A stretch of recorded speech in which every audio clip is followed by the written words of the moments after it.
Vale, pues si os parece vamos a ir dando comienzo a la charla para no tomarnos mucho tiempo. Como ya sabéis, esto dura aproximadamente 45 minutillos. Bienvenido, Xavi, gracias por conectarte.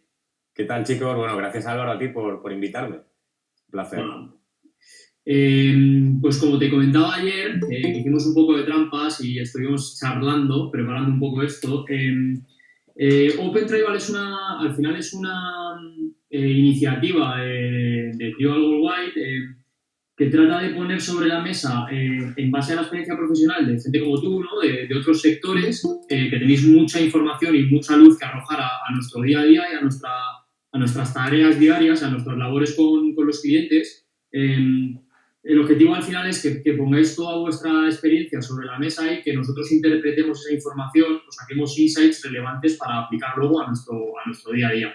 En este caso, la semana pasada, como te comentaba antes, estuvimos con un fotógrafo que pues, al final nos contaba su experiencia con la fotografía y cómo había ido evolucionando o adaptándose a los cambios de la sociedad y de la cultura en cuanto a la fotografía. Pues hoy esperamos lo mismo de ti. Para los que no le conozcáis a Xavi, pues Xavi ha trabajado en el mundo de la radio analógica durante muchísimo tiempo, ahora que de más detalles. Y él es uno de los que ha tenido que adaptarse y entender a los nuevos usuarios, a los nuevos oyentes en su caso, cuáles son sus expectativas y en qué lugares están y qué es lo que reclaman a nivel contenido, ¿no? Y creo que hoy podemos sacar bastantes aprendizajes para nuestros proyectos. Pues Xavi, adelante, si quieres contarnos un poco. Bueno, pues nada, yo llevo en el mundo de los medios desde siempre, o sea, desde que tengo... Pero yo con 4 añitos ya el sonido de la radio de fondo en el baño por las mañanas antes de ir al cole, que escuchaba mientras mi padre se afeitaba, pues eso ya era un poco lo que yo, de alguna forma, años después comprobaría que era mi, por llamarlo así, mi destino, pero era lo que yo siempre quise hacer. Y, y he disfrutado mucho durante mucho tiempo en la radio, como tú decías, analógica, en la radio de toda la vida, en la radio de contenidos, deportiva al principio, luego más de entretenimiento, la radio musical.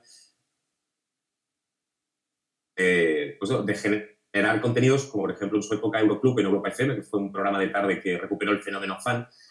Trajimos artistas como Justin Bieber o Selena Gómez, una generación muy joven, que ya en aquel entonces decían que no escuchaban la radio.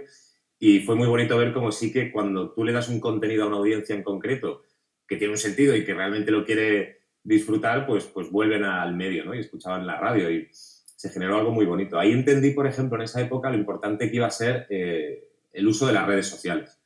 Yo recuerdo que en aquellos momentos se podía participar en un programa de radio llamando por teléfono, como siempre, o enviando incluso un SMS en aquel entonces, ¿no?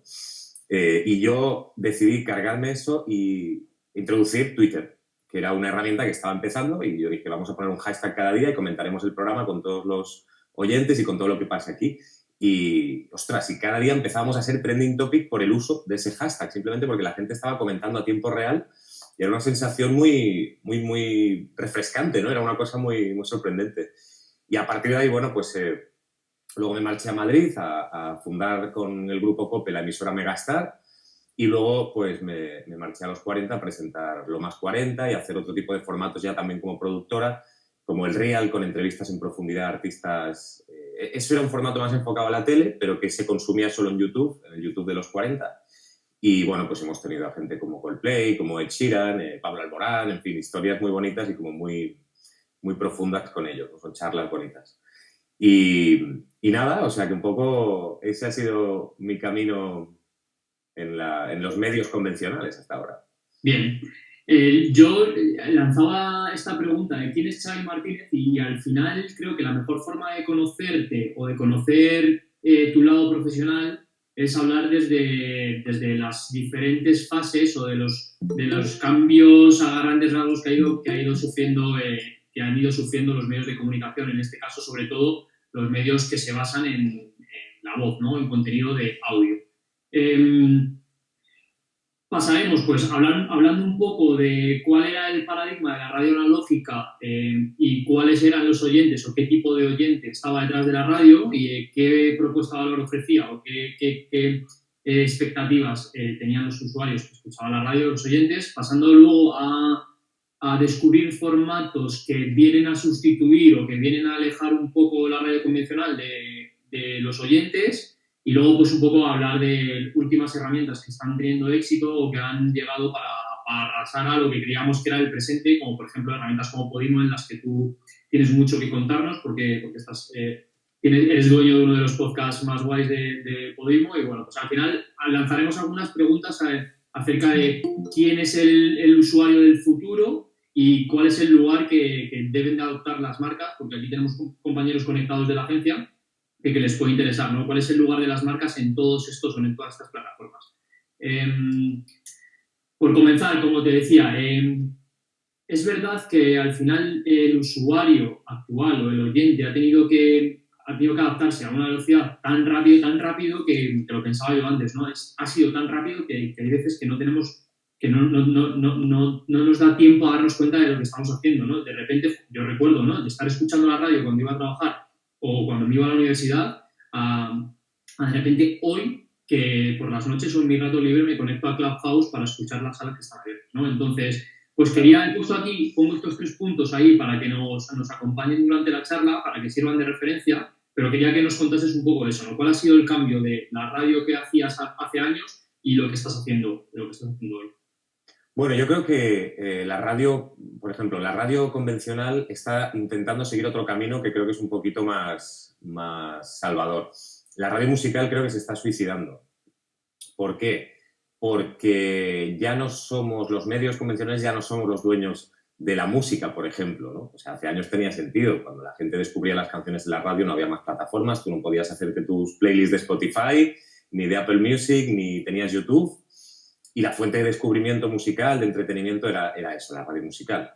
En el momento en el que la gente tiene el poder, y eso de alguna forma llevamos años ya educándonos con las plataformas, tanto audiovisual como de audio, es absurdo decirle a la gente tienes que escuchar esta canción o esta canción es la más nueva, porque a lo mejor llevan 3 meses sonando en las playlists de muchas casas, ¿no?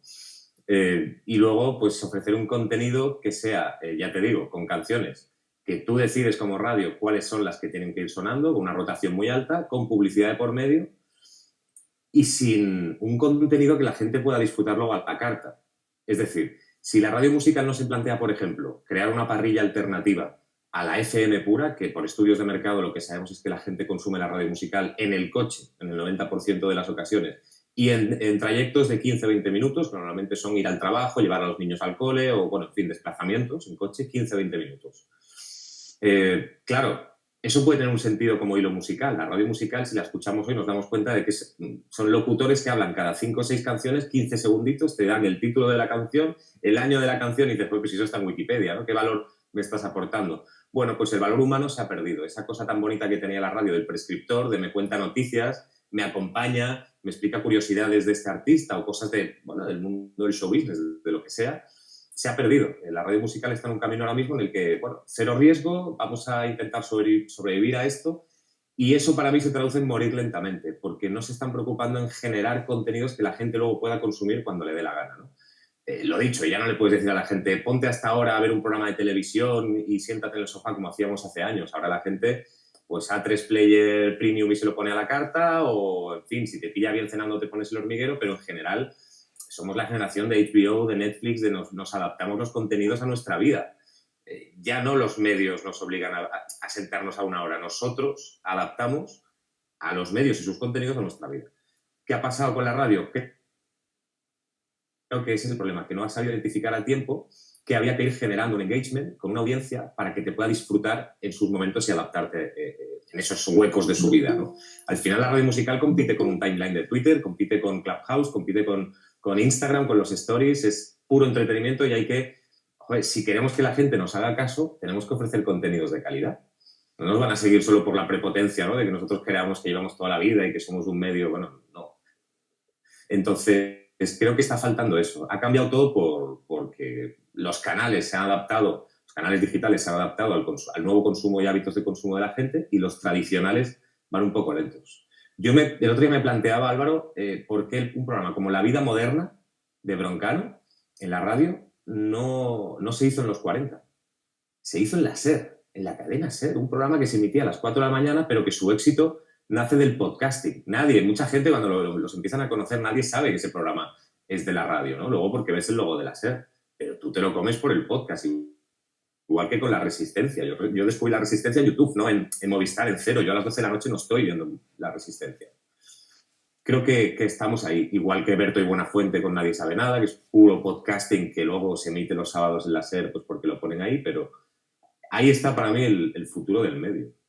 Cuando hablas, Xavi, de que las radios o los medios convencionales, porque no debemos dejar fuera tampoco la televisión, no están sabiendo generar contenido relevante para la audiencia de hoy en día, ¿a qué te refieres? O sea, ¿qué contenido para ti es relevante? ¿Qué crees que deben de estar haciendo y que no están haciendo en cuanto a contenido? Tiene que haber inversión en el online. Es decir, tú puedes seguir creyendo en el offline porque tienes una serie de licencias pagadas y antenas y, bueno, medio tradicional, lo que es pura FM, y eso hay que mantenerlo. Y, bueno, tú puedes estudiar los hábitos de consumo de un oyente de radio y en base a eso tú haces una programación.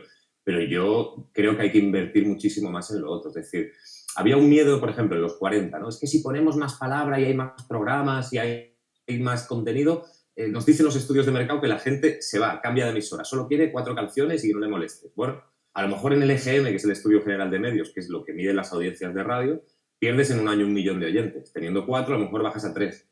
Pero ¿cuántos suscriptores en tu canal de YouTube puedes llegar a ganar con buenos contenidos que luego eso tenga una vida online? ¿O cuántos seguidores en Spotify en tus playlists puedes ganar? O, en fin, ¿no?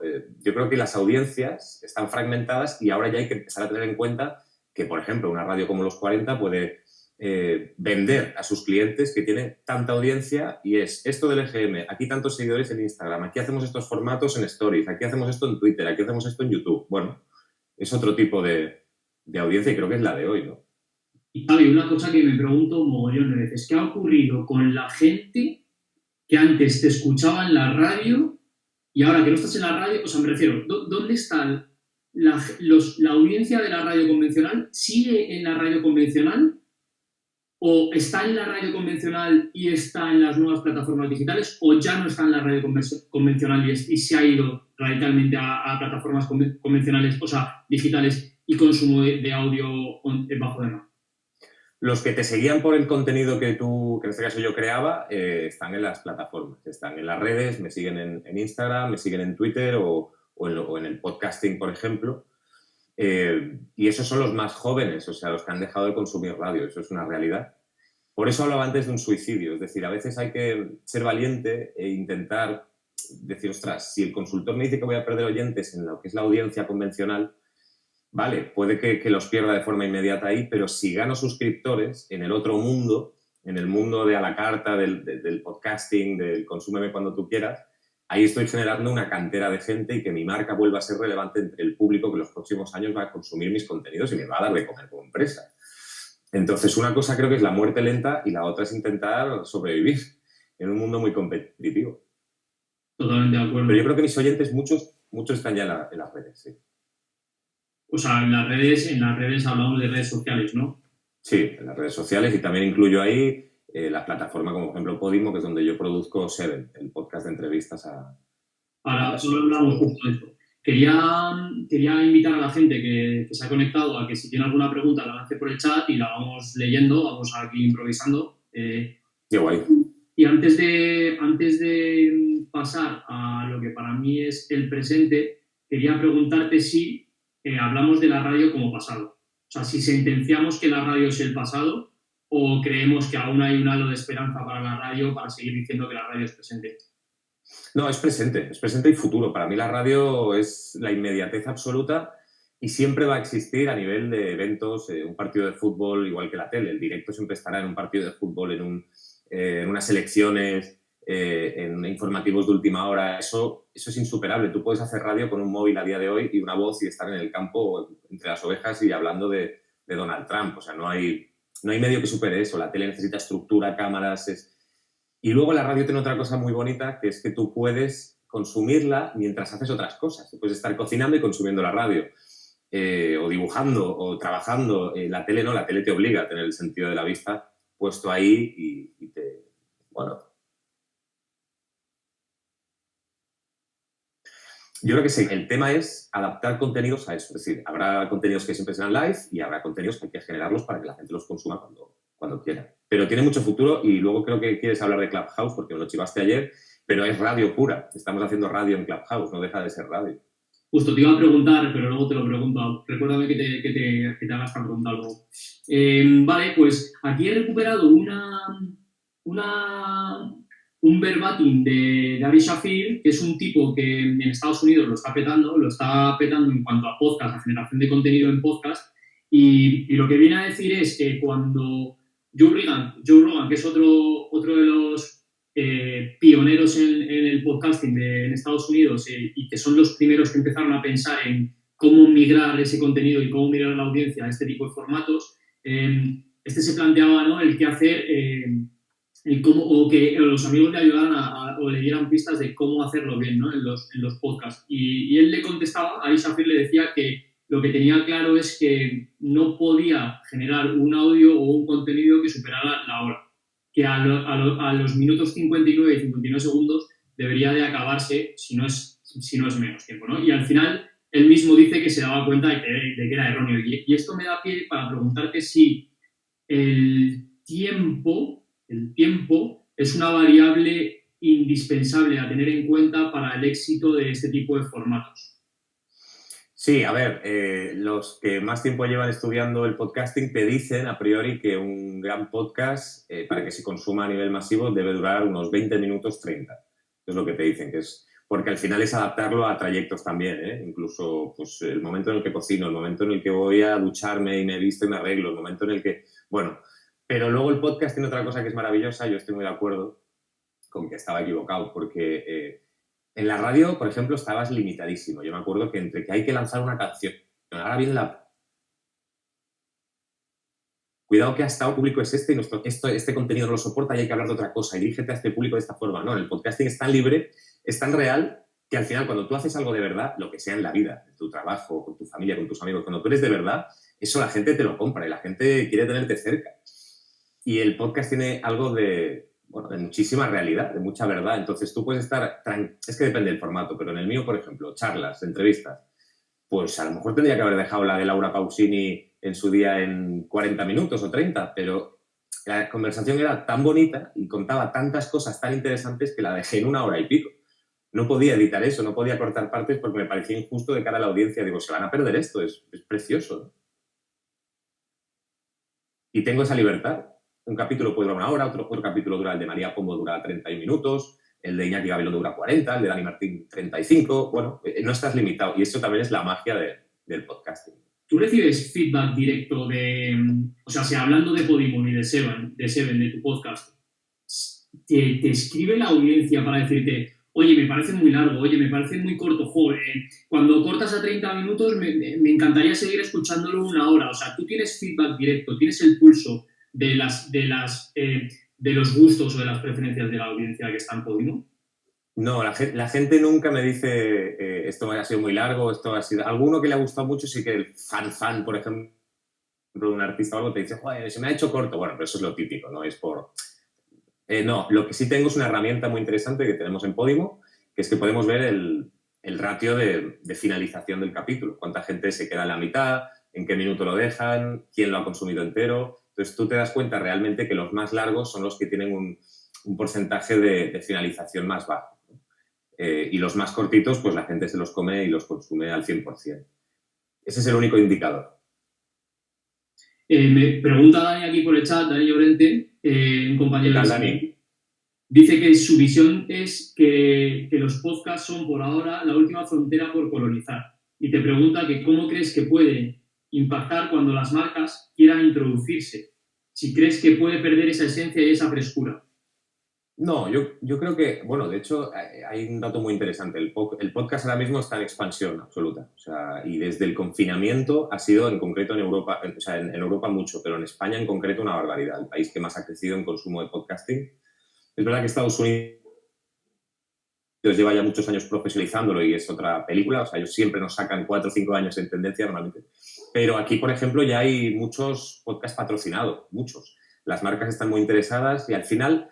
Es como todo, cuando tú haces buena publicidad, no es invasiva, te lo comes y la gente lo entiende. Y hay que entender que el contenido gratuito no puede acabar siendo de calidad nunca. Es decir, aquí tenemos una mala costumbre. Yo creo que en esto estamos educándonos ya de otra forma, pero llevamos tiempo arrastrando aquello de que cuando en Estados Unidos lo más normal del mundo para la gente era pagar $1 por una canción en iTunes o $9 por un disco en iTunes, aquí seguíamos con Napster o con Emule. Entonces somos un poco así, ¿no? Somos latinos, pero cada vez se está entendiendo mejor y las marcas están entrando mucho. En Podimo hay varios modelos de negocio. Básicamente es suscripción, pero sí que hay abiertas posibilidades para poder patrocinar y hay un montón de marcas que se están metiendo. Formatos, Xavi. Hay gente aquí conectada de la agencia de BBB, como te comentaba ayer, y estoy seguro de que les interesa saber, desde tu punto de vista, que estás dentro de Podimo y que estás dentro de todas estas herramientas, qué formatos son los que la gente se puede llegar a comer sin quejarse o qué formatos son los que triunfan en este tipo de plataformas. Con marcas, por ejemplo, ahora estoy trabajando yo, aparte de presentar mis formatos propios, estoy produciendo también para marcas y para plataformas, aparte formatos, ¿no? Vamos a producir uno ahora, de conversaciones con un vinito, ¿no? Con un vino. Entonces, pues hay una bodega que está muy interesada en entrar ahí, por ejemplo, y simplemente lo que quiere es que se hable de vino en medio de una conversación sobre la vida o sobre la carrera profesional de ese personaje, ¿no? Y de una forma muy natural. Tampoco hay que estar poniendo un letrerazo enorme, sino simplemente, pues, una forma única. Todo el mundo le gusta el vino, le parece bien, recomiendas un vino de esa bodega, brindas con él y luego lo importante es el contenido. Entonces yo, no sé, hay un programa, por ejemplo, Vodafone You, que eso creo que lo hizo bien. Y ellos sí que es la que fueron agresivos en la marca y el lanzamiento, pero al final, como los contenidos eran divertidos y había una estrategia tan buena a nivel de exposición de los vídeos y de enseñar lo que hacían, pues la gente se lo comía fácil. Y aquí, pues, como estamos viendo en la pantalla, se me ocurrían un montón de similitudes entre la radio y los podcasts. Por ejemplo, el enfoque basado en, que el oyente, en lo que el oyente quiere, desea y busca, el contenido informe y entretenga, que genere enganche en el oyente y le dé razones para quedarse y escuchar el resto del contenido. También hay similitudes en cuanto a la estructura, pues para mantener al oyente cautivo, ¿no? Y que vaya como en picos y valles para mantener a la audiencia conectada. Que el lenguaje sea sencillo y acorde al público objetivo al que te estás dirigiendo, que la experiencia sonora, que sea una experiencia sonora que conecte con el oyente, por no hablar de, por supuesto, de la calidad del audio, que es un más, ¿no? Pero todo eso que sí, que no sé si estamos de acuerdo, ¿no? No sé si tú estás de acuerdo conmigo en que esas son similitudes de la radio y de las plataformas como Podimo, por ejemplo, que es algo que tienen que tener los dos. Eso está bien, pero nosotros que nos encargamos o que nuestro trabajo consiste en diseñar experiencias digitales o en diseñar soluciones y servicios que se adecúen a las necesidades y a las expectativas de los usuarios, ayúdanos a entender cómo sería la experiencia perfecta de un usuario que consume contenido de audio bajo demanda. Y además me gustaría que nos centráramos en el audio porque Netflix, YouTube y todas las a la carta de las cadenas de televisión ya lo conocemos, ¿no? Y creo que es algo que es muy manido, ¿no? Pero creo que el mundo del audio es muy desconocido y para nosotros creo que es un reto conocer quién es el que está detrás del audio bajo demanda. Bueno, yo creo que hay muchos formatos para que pueden crear esa experiencia perfecta. Has nombrado algunos aspectos que son básicos. Para mí la experiencia sonora tiene que ser buena porque si no suena todo muy amateur, entonces tiene que tener empaque y eso es importantísimo. Pero el contenido, para mí todo es el contenido y quién te cuente las historias y cómo te las cuente. Hay podcasts de todo tipo. Hay un podcast ahora que me flipa. No recuerdo el nombre, es que es un nombre además muy original, pero bueno, no sé si recordáis el caso de aquel médico que a través de inseminación artificial lió una enorme y acabó un pueblo entero embarazado de él y todos los hijos y se iban todas las mujeres a... pues a un psicópata, un loco. Pues hay un podcast ahora nuevo, si me acuerdo os lo digo, pero si no lo ponemos luego por Twitter, tengo por aquí. Pero bueno, te explica en varios capítulos cómo es la historia, ¿no? Y realmente es muy documental. Mira, creo que es este. La Inmaculada Decepción. Creando vida a cualquier precio, la Inmaculada Decepción. El doctor de fertilidad, Jan Carvas, famoso por obtener resultados asombrosos y un montón de mujeres van allí, acaban todas y él su semen, ¿no? Su esperma. Tremendo. Te lo cuenta también ambientado con una emoción con los testimonios de protagonistas, de mujeres que sufrieron eso, es brutal. Luego hay, por ejemplo, podcasts de True Crime que son divertidísimos, de humor, de cultura en general, de arte, de música, y luego conversaciones con personajes a lo mejor que en otros formatos no estarían tan cómodos como en el podcasting. Es decir, tú cuando generas conversación en audio, te estás olvidando de que hay una cámara que te está grabando, porque básicamente no la hay, ¿no? Como en la tele. Entonces, estás más cómodo, ya creas otra confianza, otro vínculo. Una conversación, para mí la voz es lo más orgánico que hay, lo más de verdad. Una buena llamada telefónica, una conversación con un amigo. Pues bueno, eso es verdad que el audiovisual, la tele no lo tiene. Y a lo mejor el invitado en cuestión está más pendiente de a ver cómo queda el plano, el no sé qué, me están grabando, me está viendo mucha gente. Y en el podcasting se le olvida eso. Y salen conversaciones increíbles que en otros lugares no se podrían dar, ¿no? Entonces, eso al final también es muy buen contenido. Nos pregunta Diego, Diego Recover, nos dice que sobre el tema de los contenidos gratis, entre comillas, que tanto compensan herramientas como Patreon, por ejemplo, dice que él consume varios podcasts y que tiene su contenido exclusivo así. ¿Podría ser una manera de mantener la esencia y a su vez monetizar estas plataformas? Sí, las donaciones es otra estrategia de negocio. Entonces, si tú tienes una gran audiencia, pues con las donaciones tú puedes ganar mucho dinero, claro que sí. Eso del contenido exclusivo, yo como opinión personal a mí me pone los nervios, ¿no? Porque yo, que leo mucho El Mundo, por ejemplo, en la app, oye, qué casualidad, las 10, 15 primeras noticias son premium. O sea, yo recuerdo el cambio, además me traumatizó bastante, recuerdo el cambio cuando yo entraba al Mundo y leía todas las noticias. Y de hecho, ahora lo que están haciendo es poner los titulares más guays y las descripciones previas al artículo, de tal forma que lo único que te apetece leer es lo que es premium. Es que el papel ha muerto, entonces los diarios tienen que sobrevivir de alguna manera. Y las grandes redacciones periodísticas se están acabando, porque al final hay que pagar sueldos y, en fin, hay que intentar cambiar el modelo de negocio a nivel periodístico y creo que es un momento complicado para la prensa, pero yo es que es la única vía que a día de hoy veo que pueden tener. Es verdad que el diario siempre va a tener esa credibilidad, ¿no? Es como que en un mundo absolutamente saturado por periodistas, entre comillas, de pacotilla en Twitter, que todo el mundo parece que puede ser periodista y dar una información. Y ayer pasó una cosa terrible. Ayer fallecía en un accidente de moto Alex Casademunt, el que fue cantante, participante de Operación Triunfo 1, con 39 años. Bueno, pues se enteró la familia por Twitter, porque una persona de emergencias, de los que habían llegado con la ambulancia al lugar del accidente, lo comentó en Instagram. Y bueno, pues me parece lamentable, no guardo el secreto profesional de alguna manera y los protocolos que hay que seguir para eso. Entonces, bueno, eso está pasando, pero yo creo que la credibilidad la tienen las grandes marcas periodísticas y sobre todo los prescriptores, ¿no? Cuando pasó lo del Rey, por ejemplo, que creo que fue Pilar Eire que dijo el Rey está muy grave y tal, y no sé qué. Y por la mañana Carlos Herrera en la COPE, pues tardó, creo que fueron 20 segundos en desmentirlo. ¿Por qué? Porque tú sabes que Carlos Herrera ha llamado al Rey. Tienes esa credibilidad del medio, del prescriptor, en fin. O Iñaki Gabilondo cuando cuenta algo, ¿no? Y entonces eso hay que rentabilizarlo. Pero digo yo, por ejemplo, yo soy usuario premium de Podimo y lo soy porque escucho tu podcast. Si no... Muchas gracias. Si no, seguramente no sería usuario premium, ¿vale? Entonces, ¿qué tiene tu podcast que se diferencie de los demás para ser premium? O sea, ¿por qué tengo que pagar yo por un podcast ¿qué beneficio o qué valor añadido voy a encontrar detrás de un podcast que es premium? Pues vas a encontrar, en mi caso, contenido de grandes personalidades que no has escuchado o visto en ningún otro sitio. Les vas a escuchar hablar de otra forma, muy abiertos, muy sinceros, van a contarte cosas muy íntimas, muy personales y vas a poder entretenerte o aprender muchas cosas de gente pues, con la que llevas toda la vida conviviendo, por así decirlo, que los has escuchado en la radio, que los has visto en la tele o que has escuchado sus canciones. Yo, por ejemplo, empecé a pagar Prime por el documental de ETA, El Desafío.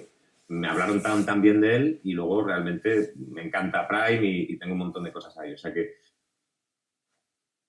yo creo que esa es la clave, el intentar generar un contenido muy exclusivo y que no esté en ningún otro lugar. Porque si tú al final las entrevistas que yo hago en Seven luego están replicadas en el Chester de Risto o en el Bertín o o las tienes en YouTube, en otros canales, pues no tiene ningún sentido. Claro, decirle a la gente, oye, gástate 3 eurillos al mes, que es Podimo Premium, para tener eso. Y luego recomiendo muchos otros contenidos. Si tú eres Premium, por ejemplo, pues te accedes al podcast exclusivo de Iker Jiménez, que es maravilloso y que es Iker en su cueva, en su casa, en su estudio, hablando de historias secretas que él ha vivido y con un sonido binaural en el que, bueno, realmente pasas miedo cuando lo escuchas, es muy interesante, ¿no? Y, bueno, muchos otros podcasts, el de Gemma Nierga, bueno, es muy interesante. Eva H. está haciendo uno ahora muy guay, que es una adaptación de un podcast americano, y habla de los traumas de la adolescencia, habla sin tapujos de la depresión, de la ansiedad, de las expectativas generadas a través de Instagram y la frustración que eso genera en los adolescentes después cuando salen al mundo real, el no tener un filtro cuando te vas a un bar y conoces a alguien, ¿no? Es muy interesante. Y imagínate que nadie conoce Podimo ahora, o que lo hemos oído, ¿vale? No nos lo hemos descargado ni tú ni yo. ¿Qué expectativas tendrías tú de Podimo? O sea, ¿qué funcionalidades o qué esperas poder hacer dentro de Podimo? ¿Qué espera la gente? ¿Qué espera el usuario de Podimo poder hacer dentro? Espera el Netflix del audio. Puedes entretenerte, puedes consumir una serie de documentales, puedes escuchar programas maravillosos, contenido muy, muy exclusivo y muy potente, de mucha calidad, y luego puedes de repente ponerte audiolibros. Hay un montón de audiolibros, que es otra de las bazas, creo que tiene ahí Podimo, la plataforma. Pues todos los libros que imagines están ahí también. Y es muy interesante. Yo he empezado a escuchar audiolibros ahora a raíz de trabajar en Podimo y producir un contenido para Podimo. Y es muy guay, yo me los pongo para dormir, por ejemplo, ¿no? Y luego la interfaz es muy cómoda, es muy intuitivo todo, en fin, que lo prueben. ¿Crees que lo que está detrás de las expectativas de un usuario frente a una plataforma como Podimo, una app de audio bajo demanda, es únicamente el contenido? Porque yo quiero pensar que, por ejemplo, a mí lo que me pasa con Podimo es...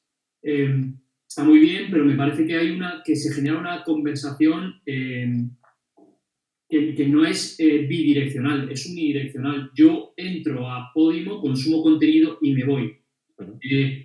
¿Tú crees que podría ser interesante empezar a crear conversación entre los usuarios dentro de Podimo? O sea, que los usuarios de Podimo puedan hablar entre ellos, compartir inquietudes, compartir impresiones de los podcasts que están escuchando, recomendarse unos con otros, generar debate. ¿Crees que por qué no se está haciendo? Sí, es verdad que la aplicación ahora mismo es muy unidireccional, como tú decías, y eso pasa con HBO y pasa con Netflix y pasa con todas las plataformas de contenido. Es verdad, y no estaría mal a lo mejor crear un foro o habilitar comentarios, o en fin, eso tiene sus riesgos también, pero esas conversaciones de las que tú hablas están sucediendo en otras redes. Por ejemplo, en Clubhouse pues ahí están las Podimo Talks, pues entonces se habla de los podcasts de Podimo y se habla con los creadores y con los invitados y tal. En Twitter yo lanzo siempre un hashtag y comentamos, como hoy que estamos lanzando el nuevo capítulo con Alfred García, el cantante, pues hay un hashtag y tú entras en ese hashtag y comentas con todos los oyentes, incluso entra Alfred y también responde. Bueno, utilizamos otros canales para generar esa conversación, pero es verdad que la aplicación en sí no permite a día de hoy una bidireccionalidad. Pero sería muy interesante, ¿eh? Sería muy interesante explorarlo e incluso generar salas, rooms, donde la gente pueda estrenar un capítulo y vivirlo a tiempo real, por ejemplo. Sería muy divertido. Justo, yo recuerdo en mi anterior compañía en la que estaba trabajando, en algún momento empezamos a diseñar una solución, un proyecto que fuese una plataforma en directo donde la gente pudiese registrarse y acudir como segunda pantalla. Entonces, poníamos como ejemplo la visualización de un programa de un programa de Operación Triunfo, ¿no? Entre toda la audiencia de Operación Triunfo que pudiese acudir a una plataforma donde se integrasen los feeds de las redes sociales más importantes, Twitter, Instagram y no sé qué, y que ahí la gente, a la vez, viendo el programa de Operación Triunfo, pudiese comentar, compartir, integrar como RSS y al final el output o el aprendizaje de ese proyecto fue que jamás vas a competir o vas a poder competir con Twitter. Entonces, ¿por qué voy a dedicarle esfuerzos? Y cuando digo esfuerzos me refiero a tiempo y dinero, en desarrollar algo para mi plataforma quiero que compita contra Twitter cuando jamás va a competir contra Twitter. Y esto lo estamos viendo y tú mismo lo acabas de decir. Yo lanzo un podcast en Podimo y a la vez genero un hashtag en Twitter para que la gente le dé bombo, comente, hable. Claro. Esto puede ocurrir dentro de Podimo. Sí, o en Spotify, por ejemplo, si producimos para Spotify lo mismo, o sea, la plataforma te da para lo que te da. Y es cierto, yo creo que la base de usuarios es la clave. Y luego, como tenemos de interiorizado, ¿no? Twitter en nuestra mente es conversación pura y dura. Y sabes que ahí está todo el mundo, sabes que sí. Pero en todo tipo de contenidos. Lo más divertido seguramente de ver un programa como La Isla de las Tentaciones es entrar en el hashtag viéndolo en directo, ¿no? Porque es divertidísimo y la gente es súper creativa. Y bueno, eso sucede. Sucede con el fútbol, sucede... Opinión y conversación está ahí, es verdad, está muy interiorizado. Por eso, a lo mejor, hay que preguntarse si Twitter realmente lo está haciendo bien en otras cosas, porque ahora van a lanzar Spaces, que es una cosa parecida a Clubhouse. Lanzaron los Fleets, que eran como los Stories, yo creo que no les ha ido muy bien, porque percibimos Twitter como eso, como conversación. Pregunta a Dani Llorente, ¿cuál dirías que es para ti la mejor plataforma de podcast actual? A nivel global, a nivel de experiencia de usuario. Y no vale decir Podimo porque, claro, aquí te estamos obligando a decir Podimo. Podimo. Pero no, yo no tengo exclusividad tampoco, es decir, es exclusivo la producción que hago de Seven y es verdad que estoy enamorado del equipo de Podimo y me parece una aplicación maravillosa, no la recomendaría si no lo creyera, es una pasada, es el Netflix de los podcasts, pero hay aplicaciones muy buenas. Spotify, por ejemplo, está haciendo podcasting maravilloso. Evox tiene un catálogo también muy bueno. Audible ha aterrizado en España ahora también con muchos audiolibros, sobre todo de Amazon. Audible también es de pago. Es la era del audio, yo estoy convencido, y la suscripción es algo que yo creo que va a ser la gran fuente de ingresos y de monetización de los creadores, ¿no? Un buen contenido, tener un catálogo muy amplio, pues igual que Netflix. Yo pago Netflix porque sé que voy a ver La Casa de Papel, Stranger Things, que está House of Cards, o HBO. Yo pagué HBO solo por ver Juego de Tronos, por ejemplo, ¿no? Y luego me enganché a Euphoria. Bueno, pues tú tienes un catálogo amplio y vas saltando de uno a otro. Creo que ahí va a estar la clave, ¿no? En poder tener contenidos en exclusiva de calidad y que sea muy competitivo y que la gente se anime a pagar una suscripción porque sabe lo que se va a encontrar ahí, que va a ser bueno. Oye, Xavi, ¿qué pasa con Twitch? Bueno, una revolución, Twitch. Para mí es... Fíjate cómo es que cuando antes hablamos, creo que es la era de los prescriptores, Twitch es un ejemplo claro, ¿no? O sea, si no es por Auronplay, si no es por The Gref, si no es por Ibai Llanos, sobre todo, la gente no es fan de Twitch, la gente es fan de esta gente que está haciendo contenido ahí, ¿no? Y creo que es brutal. A nivel de usuario, de consumirlo, es muy sencillo y ahí hay mucha gente. A nivel de crear contenido ya es otro tema. Es un entorno muy complejo, ¿eh? O sea, Twitch tienes que tener un sistema X de no sé qué, tu cámara conectada a tal, o sea, no es lo mismo que coger Clubhouse y hacer un programa de radio en directo en Clubhouse y hacer una room con un montón de gente y hablar de lo que quieras. No, Twitch es más complejo a nivel de creador, ¿eh? Pero para mí es un entorno increíble. Hay una cosa de Twitch que me flipa, que es que yo puedo estar escuchando, o sea, puedo estar viendo un programa y si no me interesa le pongo en modo audio y es un programa de radio, ¿sabes? Entonces, si el formato da para eso, pues también en segundo plano y solo escuchas el audio, ¿no? Pero es una revolución. Yo creo que lo han entendido muy bien los códigos y todo empezó con los gamers y se está extendiendo a todo tipo de creadores de contenidos. Pues justo eso me da pie a preguntarte o a charlar de Clubhouse, que para la gente que no lo conozca es una aplicación que está teniendo bastante éxito ahora entre los usuarios de iOS. Creo que aún no se ha lanzado para Android, ¿verdad? No, todavía no. Y aquí es un tema que creo que es como para mí un nuevo paradigma, ¿no? Y lo pongo aquí, ¿no? Si ya no hay subida de imágenes, si ya no se retocan y se editan esas imágenes, si ya no hay vídeo en directo, si ya la imagen o el tratamiento de la imagen no es clave o indicador de éxito, si ya no hay likes, si no hay recomendaciones, si no hay valoraciones, si solo queda la voz, ¿por qué está triunfando Clubhouse? Si ha roto con todas estas reglas y todos estos patrones de engagement. Pues fíjate que precisamente antes hablábamos de lo que es verdad y cómo la verdad llega a la gente. Yo creo que en Clubhouse hay mucha verdad, porque es la voz, es la cosa, lo más orgánico que puede haber, escuchar a alguien contar algo. Es un lugar además muy amable en general porque no hay trolls, o si los hay, muy poquitos, y un troll por naturaleza es cobarde, ¿no? O sea, un troll en Twitter puede estar rajando de ti o diciendo lo que quiera con una foto de un huevo y con @marquitos386 desde su casa, ¿no? Clubhouse te obliga a dar un número de teléfono para tener tu cuenta y además tiene un sistema de baneo muy, muy severo. Pero es que un troll tiene que entrar en una room de Clubhouse y hablar. Es que para trolear hay que hablar y en ese sentido dar la cara, dar la voz, ¿no? Entonces ya eso te genera un ambiente mucho más profesional a muchos niveles. Hay rooms de todo tipo. Hay rooms de marketing, hay rooms de arte, hay rooms de entretenimiento puro y duro. Herrera, por ejemplo, ayer me sorprendió mucho. La hora de los fósforos que hace Carlos Herrera de 10 a 11 en la radio, ya la estaba emitiendo ayer desde Clubhouse y ya los oyentes podían entrar con su aplicación a hablar directamente con Carlos Herrera en esa hora él lanza un tema y es como una hora muy amable, ¿no?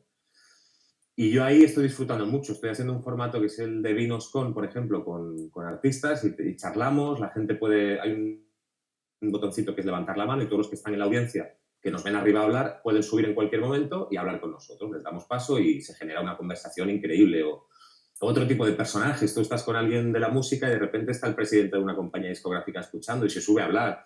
Y otro que está escuchando una cosa que tú comentas quiere aportar algo y se sube a hablar. Entonces es un entorno muy único. Realmente impacta. Parece muy sencillo. Es como, ostras, ¿cómo no se nos ha ocurrido antes? Pero lo han hecho increíble. Por centrarnos en el tipo de usuario que está dentro de Clubhouse, ¿cuánto crees que tiene de radio convencional ese usuario? ¿Cuánto crees que tiene de otro perfil de redes sociales, como por ejemplo Instagram? ¿Y cuánto crees que tiene de usuario de podcast, de consumidor de podcast? Mucho. Yo creo que ahora mismo que no está abierta Clubhouse, que ahora mismo en 2 semanas creo que la vuelven o sea, la abren y ya es sin invitación. Ahora mismo solo con invitación y con iOS, solo funciona para iPhone. Entonces es muy limitado. Es verdad que en Estados Unidos hay un porcentaje altísimo de gente con iPhones, pero en España es bajo. Entonces es gente, pues es un target más adulto, pues yo te diría que a lo mejor está entre 25 y 60 años, por decirlo de alguna manera. Los más jóvenes, los que utilizan Twitch, no están ahora mismo en Clubhouse, no están. Y bueno, yo creo que es lo que hablábamos antes. Para estar en Clubhouse tampoco es para todo el mundo. Es decir, es para todo el mundo si eres oyente, pero para generar contenido no es para todo el mundo. Estamos acostumbrados a ver creadores de contenidos, influencers, pues que se editan los vídeos de unas maneras súper agresivas y a lo mejor se graban 70 planos para luego elegir uno. O fotos en Instagram de influencers que las editan muchísimo con 1000 filtros y después de haber tirado 70 o 80 fotos. Aquí no hay posibilidad de esto. Esto es en directo, es pura voz, es tu argumento, es lo que tú cuentes o lo que quieras decir y no hay marcha atrás, no se edita. Ni hay like, ni hay ego, ni hay retweets. Entonces es que la gente te... Perdón, ¿cómo es entonces el influencer de Clubhouse? Es alguien que sabe generar conversaciones interesantes o invitar a gente interesante a conversar o que te cuenta cosas o, bueno, genera espacios donde tú quieras subir a hablar o te entretenga a escuchar. Es pura tertulia de radio, en realidad. Sí. Bueno, lo siguiente que me quedaba por hablar contigo o que conversáramos un poco es sobre quién es el oyente mañana, quién es el usuario del futuro, a quién nos vamos a dirigir. Porque claro, estamos hablando de... Claro, es que a mí me pasa a veces que pienso en, joder, pero si tenemos Clubhouse hoy, ¿cómo vamos a hablar de Clubhouse y ya hablaremos de quién nos va a escuchar o quién va a ser el usuario de este tipo de plataformas? Pero es que eso es mañana. Claro. O sea, igual que hoy tenemos Clubhouse y ayer no estaba, ¿qué va a ser mañana? O sea, ¿hacia dónde vamos? Yo creo que vamos mucho a nichos. Entonces, cada vez estamos creando contenidos más de nicho que cuando realmente son muy potentes dejan de ser nichos. Entonces yo creo que hay que buscar mucha excelencia y calidad en el contenido en nichos, pues desde un contenido que vean 5.000 personas en Twitch hasta una room de Clubhouse en la que haya 200 o 300 personas. Y eso puede tener luego una relevancia mainstream. Eso pasa mucho con la música. Yo me río de cuando a Love of Lesbian les llaman indies, ¿no? Cuando han llenado 4 Withings Center seguidos, con 20.000 personas cada uno. Entonces, ¿qué es indie? ¿Qué es nicho? Bueno, en fin, pero como hay una esencia y hay una verdad y una credibilidad, yo creo que ahí está, en tener una base sólida de seguidores, donde a través de un buen contenido la gente te valore y te puntúe de forma positiva por eso. Entonces tú puedes tener un contenido de nicho en Clubhouse, pero eso luego tiene una vida, se desarrolla en un Instagram Live, o a través de Clubhouse luego generas un contenido para YouTube, o a lo mejor un Clubhouse se graba y luego se sube y es un podcast que tiene una audiencia tremenda porque la gente lo escucha a la carta. Entonces tienes una audiencia muy exclusiva en directo en Clubhouse, pero luego muy mainstream en el podcasting, ¿no? Puede ser. Y las marcas, yo creo bueno, no sé que están muy, muy interesadas ahora. Es verdad que por mi experiencia estoy viendo que quieren saber mucho y están haciendo muchas preguntas porque todavía no dominan exactamente el lenguaje, por ejemplo, en Clubhouse, ¿no? ¿Y cómo podemos estar ahí? ¿Qué presencia tiene? Yo les diría, y lo que les digo, porque estamos ahora generando producciones con marcas también en audio, que la clave es esa. Hacer un contenido exclusivo en una room de Clubhouse, por ejemplo, o en Twitter Spaces, que va a ser lo mismo, y luego eso grabarlo y expandirlo a nivel de píldoras en el resto de redes y tener un podcast para que la gente lo disfrute cuando quiera. Totalmente. El lugar de, claro, estamos hablando de tipo de usuario, no estamos hablando de dispositivo, el dispositivo del futuro. ¿Creemos que son las aplicaciones? O sea, la historia va de aplicaciones y de smartphones. Sí, yo creo que es lo que te acompaña cada día. Cuando echas la llave a tu casa, das el cierre, coges el coche y te vas, o coges el bus, o ¿qué llevas encima? Llevas el móvil. Entonces, eso es donde tú estás disponible, donde el impacto te llega cada 2x3. Es ahí. Es ahí, es verdad que la tele está fija en tu salón y te tienes que sentar, o el aparato que pones para ver la Apple TV en tu cama, pues tiene ese momento, pero es que esto es 24 horas contigo, ¿no? Es lo primero que todos miramos cuando abrimos un ojo por la mañana y lo último que bloqueamos antes de dormir. Totalmente. Pues a mí me gustaría preguntarte, para cerrar la conversación, tú que conoces bien todo este tipo de plataformas y que conoces bien la radio, vamos a hacer una crítica constructiva a las aplicaciones o a las soluciones que tenemos hoy, a día de hoy, o a las que podemos acudir o a las que podemos consumir. ¿Qué le falta? O sea, Clubhouse no tiene todo lo que tiene Instagram. Instagram no tiene todo lo que tiene Twitter. YouTube, Netflix no tienen todo lo que tiene, por ejemplo, la televisión, o lo que tenía antes la radio no lo tiene ahora Podemos. ¿Qué echas en falta tú como generador, como productor de contenido y como presentador y locutor y conocedor de este medio? ¿Qué echas en falta de las aplicaciones? A nivel producto, te hablo a nivel solución, a nivel funcionalidades. Yo creo que, cada una tiene su lenguaje. Y eso es algo que a mí me encanta. Cada una puede llegar a un público determinado según sus intereses y según el concepto de creador de contenidos que seas. Es verdad que a día de hoy es difícil llegar a mucha gente desde cero. O tienes armado ya un gran cúmulo de seguidores, o a lo mejor tú puedes estar haciendo un contenido maravilloso, pero, por ejemplo, a mí me da mucha rabia el nuevo algoritmo de Twitter. ¿Por qué me estás enseñando tweets de hace 3 días?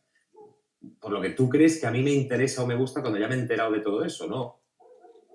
Agradecía el timeline un poco más cronológico, ¿no? Una cosa un poco más inmediata. Entonces, a mí me está pasando que a veces pongo un tweet informando de algo y a lo mejor otro que ponga después ha tenido, yo qué sé, 100 retweets y ese tiene 3. Y es muy parecido y vas a la misma audiencia y tal, y es raro, ¿no? Entonces, dependemos un poco también de los algoritmos de las plataformas y creo que es difícil crecer desde cero. En YouTube es muy complicado crecer desde cero. Creo que tendría que haber más posibilidades para poder interconectar algunas aplicaciones y crecer en seguidores en todas ellas. A ver, sería muy interesante eso. Pero bueno, como hay competencias que, a ver, estamos hablando de que Instagram quiere montar su propio Clubhouse y entonces si ya te pones en tu bio, si tú pones un stories mencionando a Clubhouse, Instagram ya hace que ese stories lo vea menos gente. Entonces, bueno. Pero bueno, campañas. Sí, totalmente. No sé si alguien tiene alguna pregunta por ahí antes de que cortemos. Si no, yo creo que es suficiente. Te agradezco tu tiempo y te agradezco que nos cuentes tu experiencia. La verdad es que, como te decía antes, creo que es súper valiosa porque nosotros estamos como inmersos en nuestro día a día y a veces no tenemos la capacidad de abstraernos, ¿no? O de contar con la experiencia de algo muy concreto de algún profesional como tú. Así que gracias, Xavi. Ha sido un placer enorme, de verdad. Y muchísimas gracias a toda la gente que está por aquí, que estaba escuchando, que ha sido un placer gigante. Pues nada más, Xavi. Nos vemos pronto. Pues Álvaro, grande. Muchísimas gracias. Un abrazo gigante.